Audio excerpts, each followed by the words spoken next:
Hello' guys welcome to expat. নতুন financial ইয়াৰ 2026-27 বছৰৰ শুভেচ্ছা জ্ঞাপন কৰিলোঁ ফাইনেন্সিয়েল ইয়াৰৰ।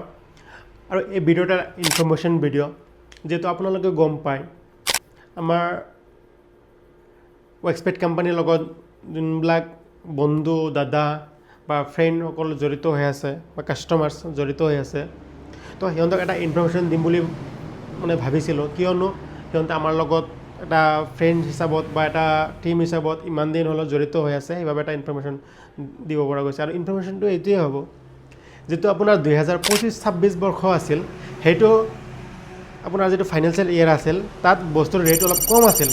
এতিয়া এক নম্বৰ পইণ্টটো হ'ল, বৰ্তমান ৱৰ্ল্ড ৱাৰ চলি আছে, মানে এটা আক্ৰমণ চলি আছে। সেইবাবে মেটেৰিয়েলছখিনি এটা দেশৰ পৰা আন এটা দেশলৈ যাওঁতে বহুত অসুবিধা হৈছে, মেটেৰিয়েলছ পোৱা নাই বা বহুতখিনি অসুবিধাৰ সন্মুখীন হ'ব লগা হৈছে। সেইবাবে যিহঁতৰ ডাঙৰ ডাঙৰ কোম্পানী, ডাঙৰ ডাঙৰ ডিলাৰ য'ত মেটেৰিয়েলছ ষ্টকত আছে, সিহঁতে চান্স পায় বস্তুবিলাক অলপ ৰেট বঢ়াই দিছে, যিহেতু বাহিৰৰ পৰা আনিব পৰা নাই সেইটো হিচাপত। আৰু যিবিলাক আহি আছে বহুত দামত আহি আছে, মানে এনেকুৱা নহয় যে অহা নাই, আহি আছে, কিন্তু বহুত কম সংখ্যকে মানে ইম্পৰ্ট কৰি আছে ইণ্ডিয়াৰ বাহিৰৰ পৰা।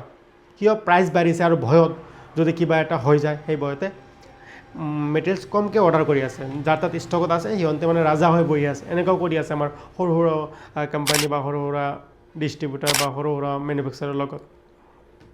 তো যিটো 2025-26 ফাইনেন্সিয়েল ইয়েৰ আছিল, সেইটোত ৰেট যিটো আছিল, এতিয়া 2026-27 ফাইনেন্সিয়েল ইয়েৰ, ইয়াতে বস্তুখিনি অলপ প্ৰাইচটো ইনক্ৰিজ হৈছে। আৰু আপোনালোকে যেতিয়া মেটেৰিয়েলছ এটা অৰ্ডাৰ দিয়ে আমাক, তেতিয়া কি কৰিব, প্ৰাইচটো অলপ কনফাৰ্মেশ্যন কৰি ল'ব। যিহেতু প্ৰাইচ ইনক্ৰিজ হৈছে, যিকোনো বস্তু কেমিকেলে হওক, মেচিনাৰী হওক, যিকোনো বস্তু আপোনালোকৰ এইটো ইনফৰ্মেশ্যন দিব লগা আছিলে। আমাৰ অল অভাৰ নৰ্থ ইষ্টৰ ভিতৰত ৰাউণ্ড এবাউট 1000তকৈ ওপৰত যে মানে কাষ্টমাৰ বা দোকান আছে, তো গোটেইকেইটাতে আমাৰ shampoo, polish microfibre cloth, chemical বা মেচিনাৰী আমি ডেলিভাৰী কৰি আছোঁ বা আমি পঠিয়াই আছোঁ। আমাৰ কোম্পানীৰ লগত জড়িত হৈ আছে আপোনালোকে। তো সেইবাবে আপোনালোকে এই ইনফৰ্মেশ্যনটো দিব লগা হৈছিলে, মানে ভাবিছিলোঁ দিম বুলি।